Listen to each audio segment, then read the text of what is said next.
So we just moved the sheep into a fresh paddock, and I just wanted to explain, when we rotationally graze, how long can you leave them in one spot? So what's the point of moving them, and how often do you move them? You can move them twice a day if you want, or you can move them once a week if you want. So what's the advantages to each? And obviously the advantage to moving them less often is it's less work. So you can leave them a bigger paddock, you can catch more shade trees, you can have less water points. So the less you move them, the less labor. But what are the advantages of moving them more often? And then what's the sweet spot? So the more off, what you get is, whenever you start rotating them faster and faster, the number one thing you get is they don't eat the regrowth of the grass. So if grass starts to grow about 3 days after they first snip it, if they're there in that paddock and it's day 5, they're gonna go, and that fresh regrowth is the most palatable stuff. So they're gonna go through the paddock and they're gonna start eating the same grass they ate when they first entered. So you're eating that regrowth, which is really detrimental to the plant. So it's got so much energy stored in the roots, and it's gonna take that energy and it's gonna get a nice regrowth flush. But if you eat it again, it's gonna need more energy from the roots. So you want to get them off that paddock before the regrowth hits.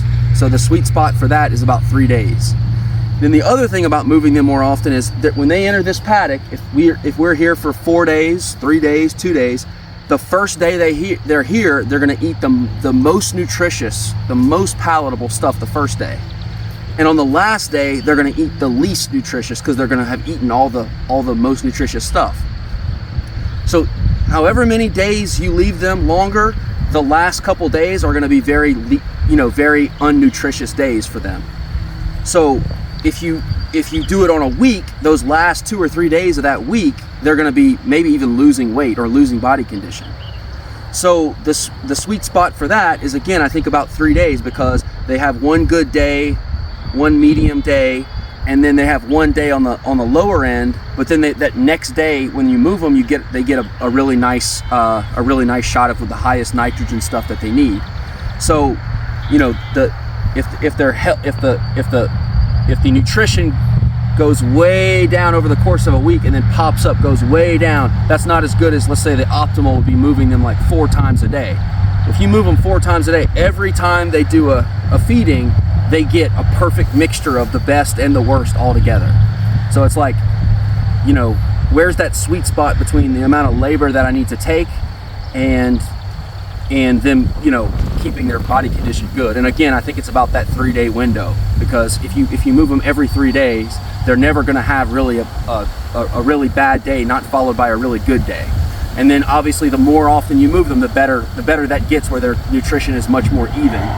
So between the regrowth, the regrowth, moving them every 3 days, and then their nutrition not being a roller coaster every 3 days, I think 3 days is kind of the sweet spot, and what we try to hit. Every day you get faster than 3 days is just going to be better. All those things get better. So if some regrowth happens in day 1 or 2 and you move them, then that's better. But I mean, you got to at some point decide, what works for you and how many, if you have 15 animals and you're moving them 4 times a day, and you kind of do the math on the labor, that's probably not going to pencil out very well. So kind of think about both of those things, and I think you're at maximum return, unless you have 1,000 head of cattle and you can move them every 3 hours, that maximum return is right that 3-day window. So we're giving them about 3-day paddocks, and I try to give it to where 3 days